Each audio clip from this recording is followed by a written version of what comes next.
Hook. 3 keepers vanished from Islay Moor. Their logbook described a storm that never happened. The last entry wasn't written by them. Hook end. On December 26, 1900, the relief vessel Hesperus approached the Flannan Isles, a cluster of barren rocks 20 miles west of the Outer Hebrides. The lighthouse stood 74 feet tall, a white column against the grey Atlantic. Its lamp was dark. That was the first sign. Pattern. Interrupt. The 3 keepers, James Ducat, Thomas Marshall and Donald MacArthur, had been on duty since December the 7th. MacArthur was the youngest, a quiet man who sketched birds in the margins of the logbook. On December 12th, he wrote something unusual. The light pulses like a heartbeat tonight, warm and inviting. I feel it in my chest. The entry was dismissed as poetic fancy cliffhanger. When the Hesperus docked, the landing stage was empty. No flag, no provision boxes, no one to greet them. The relief keeper, Joseph Moore, climbed the steep steps alone. The door was unlocked. Inside, the kitchen table was set for 3 plates, cutlery, a chair overturned. The clocks had stopped at the same hour. The fire was cold ash. Pattern? Interrupt. Moore searched every room. The keepers were gone. Their oilskins hung on hooks. Their boots sat by the door. Outside, a storm had battered the island days earlier, but the lighthouse log told a stranger story. On December 13th, Marshall wrote, "Gale force winds, worst I've seen in 20 years, the tower shakes." On December 14th, Ducat added, "Storm continues. MacArthur has been crying for hours. He says the light is speaking to him." Cliffhanger. The official investigation found no storm on those dates. Weather records showed calm seas and clear skies across the Hebrides. The logbook described a tempest that never existed.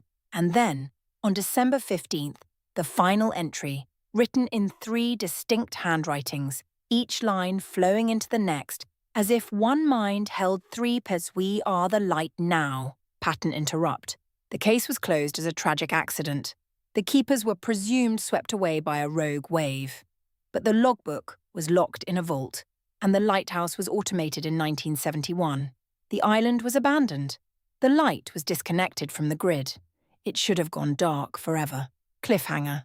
In 2019, a salvage crew was contracted to dismantle the rusting lantern room.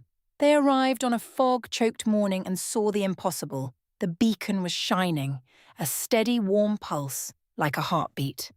The lighthouse had no power source. The cables had been cut decades ago.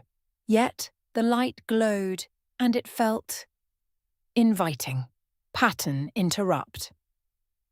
The crew entered the tower. The air was thick, almost humid, and the walls vibrated with a low hum.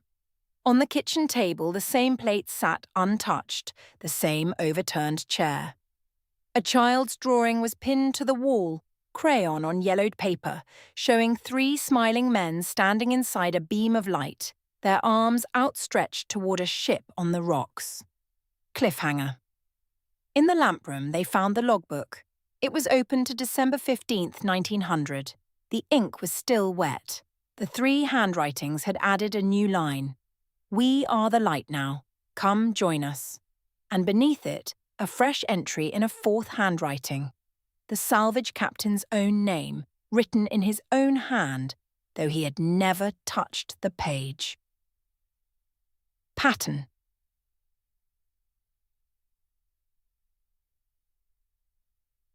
Interrupt.